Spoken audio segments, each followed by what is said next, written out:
The Expand Pedal Power Battery Kit is the ultimate solution for gigging musicians who rely on pedals to shape their sound, giving you drop-and-go rechargeable power that's always clean, quiet, and reliable. My main instrument is always a Les Paul. Yeah. Because I can get so many sounds out of it. I just use the volume controls and the tone controls on the guitar as my pedal board. Sure. And if I was in a place where I didn't need a pedal, I would just go directly into the Deluxe and turn it up to about 9. Wow. Maybe 10, you know. Wow. And then just from there, you can go anywhere from. And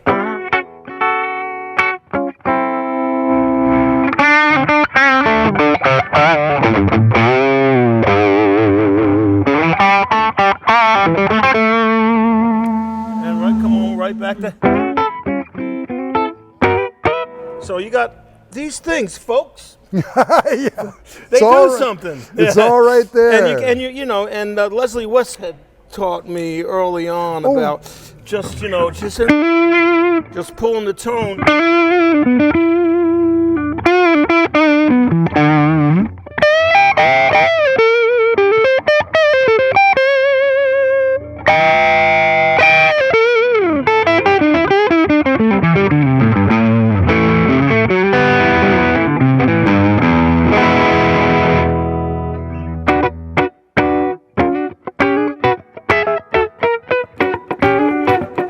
Right back. Oh, that's great. You know, and now for this gig, I use a way huge deep state that George Tripp's built. Okay. They're Joe Bonamassa model. How cool. Really a clone pedal. Yeah. A clone of a clone of a clone. Clone of a clone of a clone. Of a clone.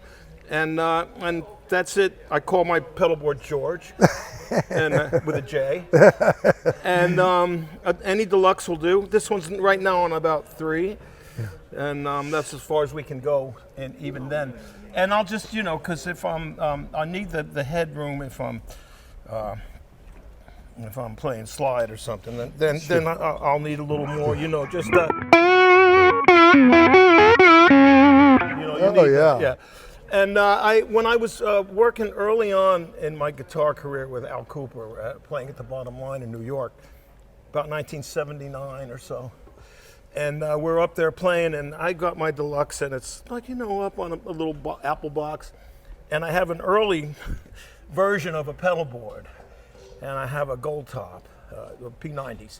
And it's got like a MXR Phase 90, a Distortion Plus. Yeah. And you had to change the batteries on all of these. None of them, you know, you had to change the batteries. And I think I may have had a wah-wah, you know, and that would be it. And then of course the reverb and tremolo from the amp. Yeah. And that was the pedal board. But Al says, hey, look over at the bar. There was a bar right down to the right of where I was playing, and there Joe Walsh is sitting there.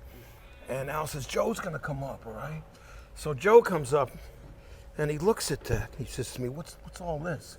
He unplugs it.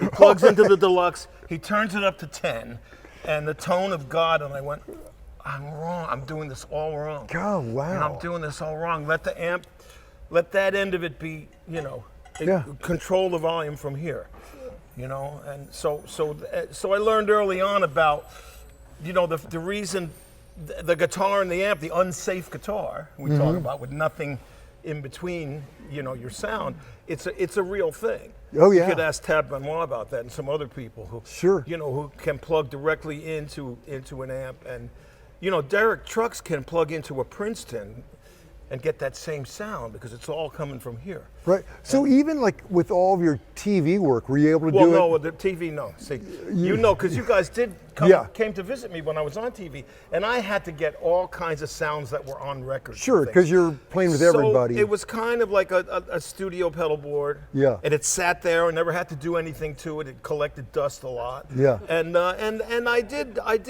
get into it for a while, but never when I played a live gig. Yeah. You know, I tried. I failed miserably with pedal boards, you know.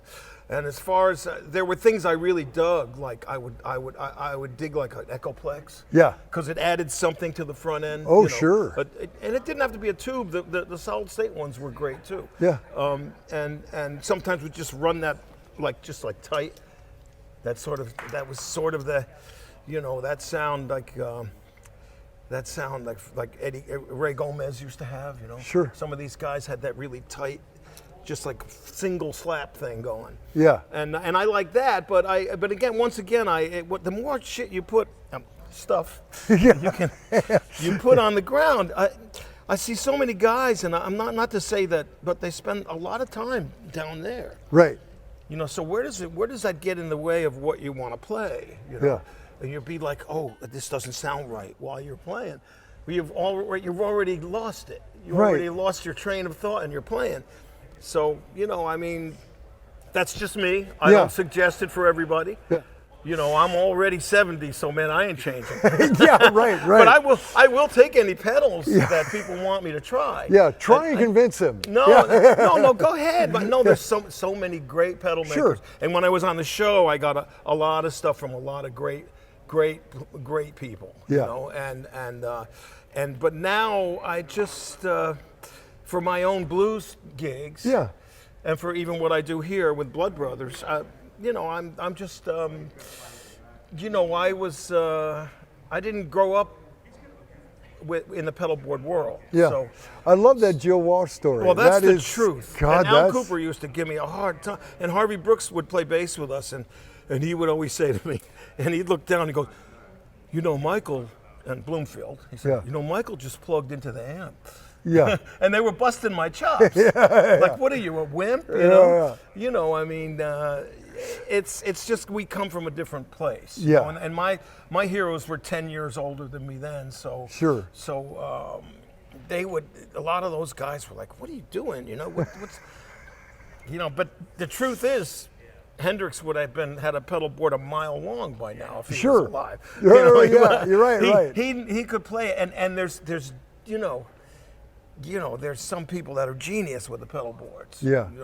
And it's they've learned to do things that Robert Fripp in his own way when he did the Frippertronics with the tape machines. Yeah. I guess that was a form of a pedal board. Sure. But guys like Nels Cline, he's a scientist, man. He puts his stuff like on a table, and he actually plays the pedal board. Yeah.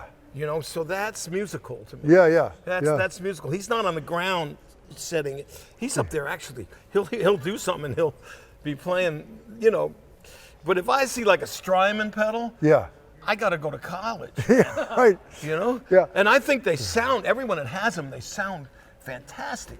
And I'm like, I can't even drive a stick shift. So you get, but with the three of us, you get it progressively gets more minimal, and you're as minimal as it gets. Well, even more minimal if I didn't have to use the deep state, but I like it now. Yeah, it sounds great. So already I'm hooked. Sure. In my own way. Yeah. Because of all the headroom.